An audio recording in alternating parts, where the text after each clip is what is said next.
السلام عليكم ورحمة الله وبركاته. قصتنا اليوم قصة من فلسطين. طبعا أنا بعرف إن القصص اللي أنا بحكيها صعبة، بس أنا بحكي هذه القصص حتى ناخد منها دروس وعبر.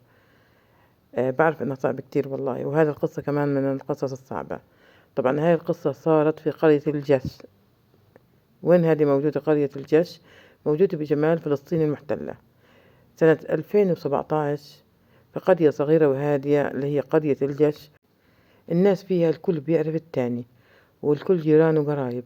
عشان هيك الجريمة هاي لما وقعت هزت أركان البلاد كلها، مش بس قرية الجش. يارا اللي هي صاحبة القصة بنت الكل بيحلم بأدبها وجمالها. كانت من عيلة مسطورة، عيلة بنحكي لها احنا عيلة أيوب. الأب بيشتغل بورشة تصليح سيارات، والأم مربية بيت، وعندهم 4 شباب تركوا تعليمهم علشان يشتغلوا ويساعدوا أبوهم في مصاريف البيت. ويارا كانت هي البنت الوحيدة بين ال4 شباب. طبعا علشان هيك سارة كانت هي الدلوعة والمتفوقة، وكان عمرها 17 سنة، يعني نورت البيت. كانت بنت مؤدبة وخلوقة، وجمالها بياخد العقل، والكل في القرية بيحترمها لأنها بحالها وما إلها لا بالطلعات ولا بالنزلات. يوم الغدر اللي هو يوم 17 نوفمبر 2017 كان يوم جمعة، ويارا معزومة كانت على عيد ميلاد صاحبتها. طبعا هنا يارا استأذنت من والدها ووالدتها، وأخذت مصروفها على أساس تشتري هدية لصديقتها. والدها نبهها، قالها يابا يابا يا يارا الساعة 7 تكوني في البيت، انت عارف الأوضاع والوضع في البلد شوي صعب، فحاولي ما تتأخري، الساعة 7 لازم تكوني في البيت. يارا قالت إلهم حاضر ومش راح أتأخر. طلعت يارا ومرت على محل حلويات تشتري الهدية، والناس كلها كانت بتستنى رجعتها. دقت الساعة 7، 8، 9، يارا ما بينت. الأم بدأ قلبها ياكلها. نادت جوزها يا أيوب روح شوف البنت، الساعة صارت 10 وهي ما رجعت، مش عوايدها، وأنا محرصة عليها ترجع بدري. الصدمة الأولى كانت لما يارا ما وصلت.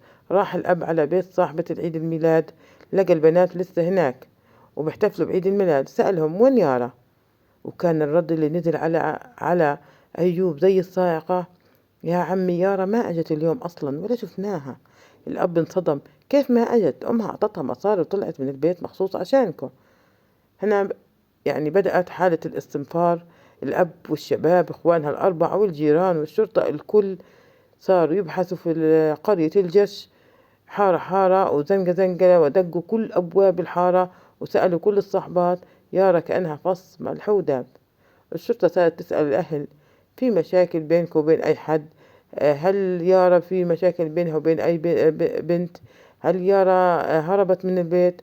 والأهل يردوا بكل ثقة: مستحيل، يارا علاقاتها فينا بتجنن، وعلاقاتها بصحباتها كتير كتير حلوة، وعمرها ما شكت من أي صديقة من صديقاتها. أمها تذكرت إن يارا كانت بدها تمر على صاحبتها فلانة عشان يروحوا سوا. راحت الأم وسألتها، قالت صاحبة يارا فعلا اتفقنا نمر على محل الهدايا الساعة 5 ونروح سوا، بس يارا ما مرت علي، فكرتها راحت لحالها أو بطلت تيجي، ورحت أنا لحالي. بعد يومين من البحث المضني في كل مكان في القرية، لقت الشرطة جثة يارا في حاوية زبالة أكرمكم الله، قريبة من مجمع محلات على الطريق العام.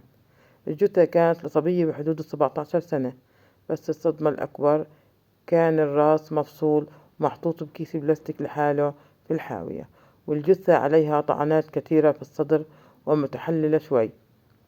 نادوا على الأب: تعال تعرف على الجثة. أول ما شاف الأب دخل في حالة هستيريا: هادي بنتي يارا، هادي بنتي يارا. الكل صار يسأل مين المجرم اللي بقلبه كل هالحقد عشان يقطع راس بنت صغيرة ويطعنها بكل هالوحشية. والتقرير الطبي أكد إنه ما صار عليها أي اعتداء جنسي، يعني الجريمة كانت مجرد قتل وحقد وبس. الشرطة بدأت تربط الخيوط. يارا وين كانت رايحة؟ تشتري حلو، تشتري هدية.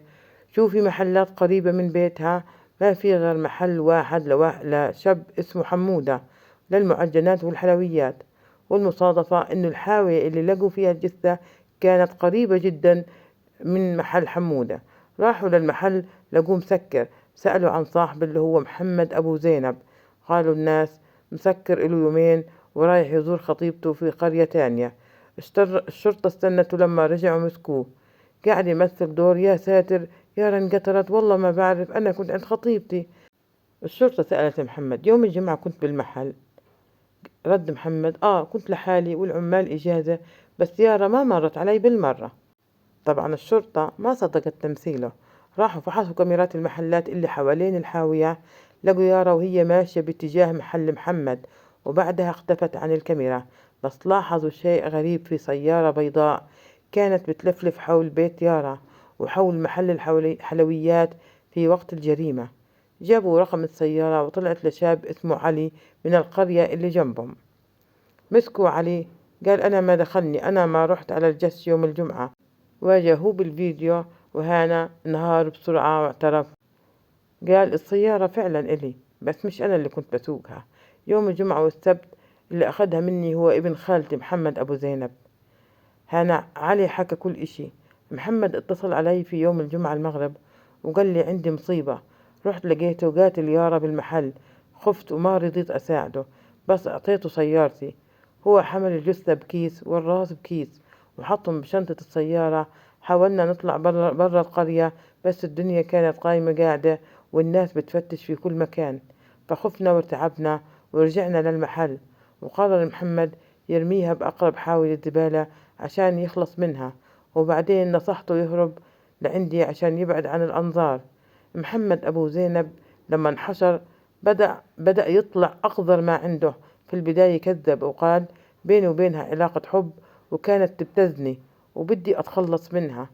الأهل والصاحبات والكل كذبوه وقالوا هذا مجرم، يارا أشرف من الشرف، هو أصلا خاطب فكيف بيحكي هيك حكي.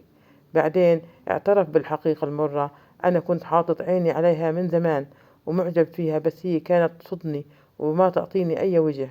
يوم الجمعة لما دخلت تشتري الحلو من عندي لقيتها فرصة والعمال مش فيه، سكرت باب المحل بالمفتاح وهجمت عليها بدي أعتدي عليها، بس هي بنت رجال صرخت وقاومتني وهددتني إنها تفضحني عند أهلها. خفت من الفضيحة، سحبت السكين وطعنتها في صدرها لما ماتت، وعشان أتأكد إنه ما حدا يعرفها قطعت راسها. المحاكمة استمرت 3 سنين، وفي سنة 2020 المحكمة المركزية بالناصرة حكمت على محمد أبو زينب بالسجن المؤبد وتغريمه بمبلغ 285 ألف شيكل لأهل يارا. أما ابن خالته علي فتمت تبرئته من تهمة القتل لأنه ما شارك في القتل طبعا، بس هو أعطاه السيارة. وهيك خلصت قصة يارا اللي ظلت ذكراها وجع بقلب كل إنسان، وعبرة إنه الشرف أغلى من الروح عند بنات فلسطين. طبعا هذه القصة وجعت لي قلبي كتير، ودائما دائما أنا بنصح كل أم عندها بنت صبية حتى لو طفلة والله 9 أو 10 سنين، البنات والله والله عن تجربة ما بيطلعن لحالهن. أي مشوار بدها تطلعه بنت في السن هذا يا إما تكون مع صديقتها، صديقة إلها 2 أو 3 يكونوا مع بعض مجموعة، تكونوا ضامنين عارفين من هم صديقاتها اللي طلعت معهم، أو أخوها أو أبوها أو أمها. غير هيك في هذا الزمن في هذا الوضع اللي احنا فيه غلط كبير إنه البنت تطلع من البيت لوحدها. والله يعافينا ويستر علينا، وإن شاء الله يا رب تكون قصصي إنها بتعجبك. أنا بعرف إنها قصص موجعة بس والله هذه القصص للعبرة. طبعا أنا هذه القصة جبتها من قناة الأخ أبو طلال، طبعا أنا من مستمعينه دائما بتابع قصصه وبسمعهم.